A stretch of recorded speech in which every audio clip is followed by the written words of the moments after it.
বেশ্যা একটা গালি। দেখেন মেলে কি না।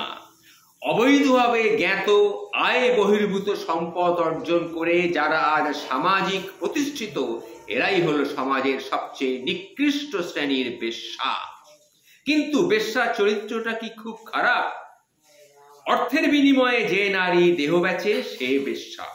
অর্থের বিনিময়ে যে নৈতিকতা বেচে সেও তো তাহলে বেশ্যা। অর্থের বিনিময়ে যে ফাইল সই করে দেয় সেও তো তাহলে বেশ্যা। অর্থের বিনিময়ে যে চাকরিতে নিয়োগ দেয় সেও তো তাহলে বেশ্যাই তাকে বলতে হবে। অর্থের বিনিময়ে যে আসামিকে জামিন দিয়ে দেয় সেও তাহলে বেশ্যা। অর্থের বিনিময়ে যে দলের পদ বেচে দেয় সেও তাহলে বেশ্যা। অর্থের বিনিময়ে যে নমিনেশন বেচে সেও তাহলে বেশ্যা। তবে যার বেচার মতো অবশিষ্ট আর কিছুই থাকে না, সেই নারী শুধু দেহই বেচে। কার কাছে বেচে? তার নাম কি?